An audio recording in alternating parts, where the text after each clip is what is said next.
పరిస్థితులు, ఆర్థిక పరిస్థితులు, వీటిలో మన ప్రత్యామ్నాయం ఏమిటి?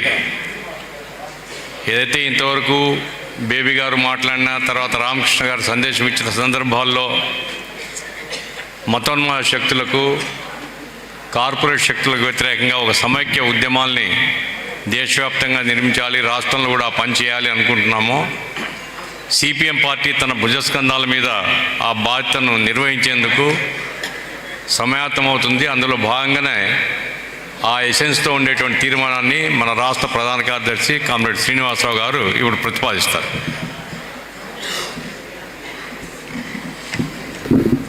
సభాధ్యక్షులు గఫూర్ గారు, వేదిక మీద ఉన్న బేబీ గారు, రాఘవులు గారు, రామకృష్ణ గారు, ఇతర పెద్దలు, ఈరోజు ఈ ప్రారంభ సభకు ఇచ్చేసిన కామ్రేడ్స్, సోదరులారా, సోదరీమణులారా, ఇప్పటికే రాష్ట్ర పరిస్థితి మీద పార్టీ తీర్మానాన్ని, రాష్ట్ర కమిటీ తీర్మానాన్ని మీ అందరికి కూడా ఇచ్చాము, సర్క్యులేట్ చేశాము. అందులో ఉన్న వివరాలన్నీ కూడా ఎక్కువగా చెప్పాల్సినటువంటి అవసరం లేదు. మనకున్నటువంటి సమయం రీత్యా 2-3 విషయాలు నేను ఇక్కడ వివరించడానికి ప్రయత్నం చేస్తాను. ఈరోజు మన రాష్ట్ర ప్రజలు తీవ్రమైనటువంటి ఇబ్బందుల్లో ఉన్నారు. మన ప్రభుత్వం అప్పుల గురించి మాట్లాడుతుంది. ప్రభుత్వానికి ఎంత అప్పులు ఉన్నాయి, అంత అప్పులు ఉన్నాయని. ఈరోజు మాట్లాడుతుంది ప్రభుత్వ అప్పుల గురించి కాదు, ప్రజల అప్పుల గురించి. ఇబ్బందుల్లో ఉన్నటువంటి ప్రజల్ని ఇబ్బందుల నుంచి ఎట్లా బయటపడేయాలి, ఎట్లా గట్టెక్కించాలి, వాళ్ళ జీవన ప్రమాణాలు ఎలా పెంచాలి అనే అంశం ఆధారంగా కాకుండా, ప్రభుత్వం అప్పుల్లో ఉంది కాబట్టి ఈ అప్పులు తీర్చుకోవడానికి మా దగ్గర డబ్బులు లేవు కాబట్టి మేము డబ్బుల కోసం పన్నులు వేస్తాం, మీరు భరించాలి. మీకు రోడ్లు కావాలంటే రోడ్ ట్యాక్స్ వేస్తాం, మీరు రోడ్ ట్యాక్స్ కడితే రోడ్డు, ట్యాక్స్ కట్టకపోతే రోడ్డు లేదు. అంటే ఎంతకాలం ఇలా బాదుతాం జనాన్ని? ఒకవైపు గత ప్రభుత్వం భారాలు వేస్తుందని దాన్ని తిరస్కరించి అత్యంత మెజార్టీతోటి తెలుగుదేశం ప్రభుత్వాన్ని కట్టబెట్టారు అధికారం ప్రజలు. ఎన్నో ఆశలు, వీళ్ళు ధరలు తగ్గిస్తారు, ఉద్యోగాలు ఇస్తారు, అభివృద్ధి చేస్తారు, సంక్షేమాన్ని అమలు చేస్తారని చెప్పి ఎన్నో ఆశలు పెట్టుకున్నటువంటి జనం 6 నెలల్లోనే నిరాశకు గురయ్యేటువంటి పరిస్థితిని ఈ ప్రభుత్వం తీసుకొచ్చింది. మనం ఈరోజు 2 సమస్యలు ఎదుర్కొంటున్నాం. ఇప్పటిదాకా రాష్ట్రం చాలా ప్రశాంతంగా ఉంది. మతాల మధ్య విద్వేషాలు లేవు. మత సామరస్యానికి మనం పెట్టిన పేరు. ఈ రాష్ట్ర ప్రజలు చారిత్రాత్మకంగా బీజేపీని చెత్తపుట్టలో కొట్టారు. దేశంలో అన్ని రాష్ట్రాల్లో చెల్లుబడి అవుతుంది బీజేపీ. రాష్ట్రంలో అసలు అడుగు పెట్టకుండా చేశారు ప్రజలు. ఎందుకంటే మన రాష్ట్రానికి చేసిన ద్రోహం గుండెలు రగిలిపోతూ ఉంది ప్రజలకి. ఇప్పుడు మనం నిధుల గురించి చంద్రబాబు నాయుడు గారు దావోస్ అంటున్నారు, లేకపోతే సింగపూర్ అంటున్నారు. నిధులు ఎక్కడి నుంచి వస్తాయి? పెట్టుబడి అవసరం లేదా కాసేపు పక్కన పెడదాం. పెట్టుబడి ఎక్కడి నుంచి వస్తుంది? ఇన్ని దేశాలు తిరిగి ఎంతమంది కాళ్ళ వేళ్ళపడి ఒక్క ఒప్పందం కూడా చేసుకోకుండా భంగపడి మరలా తిరిగి ఆంధ్రప్రదేశ్కి వెన్నుకి చేతులు ఊపుకుంటూ వచ్చే కన్నా కేంద్రంతో పోరాడి ప్రత్యేక హోదా కానీ సాధించుకుని ఉంటే పెట్టుబడిదారులు వాళ్లే పరిగెత్తుకుంటూ వచ్చి పెట్టుబడులు పెడతారు మన రాష్ట్రంలో. మరి ఎందుకని కేంద్ర ప్రభుత్వం మీద ఒత్తిడి తెచ్చి ప్రత్యేక హోదా సాధించడానికి ప్రయత్నం చేయటం లేదు? ఎందుకు బీజేపీతో కేంద్ర ప్రభుత్వంతో రాజీ పడుతున్నారు? భయం. మోడీని చూస్తే భయం, ప్రశ్నించలేని తత్వం, బతిలాడుకోవటం, భంగపడటం తప్ప. అందుకని మన హక్కు.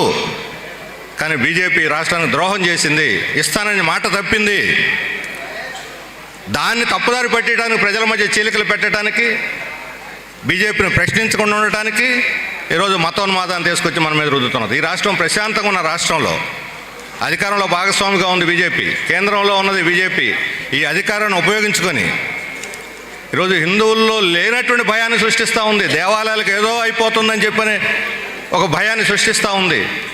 దేవాలయాల మీద ప్రభుత్వాలు అదుపు ఉండకూడదు, లేకపోతే హిందూ బాయి ముస్లింలు క్రైస్తవులకు వ్యతిరేకంగా విద్వేషాలు రెచ్చగొట్టి ఏదో రకంగా ఇక్కడ మత విద్వేషాలు పెంచి రాజకీయంగా అధికారాన్ని రావాలనేటువంటి ఒక కుట్రబుద్ధితో బీజేపీ వ్యవహరిస్తూ ఉంది. ఇది అత్యంత ప్రమాదం. ఇప్పటివరకు మన రాష్ట్రానికి లేనటువంటి గొప్ప ప్రమాదం దాపురించబోతుంది. దీన్ని అప్రమత్తులో ఎదుర్కోవటం ఈరోజు మన ముందున్నటువంటి ప్రధానమైన కర్తవ్యం.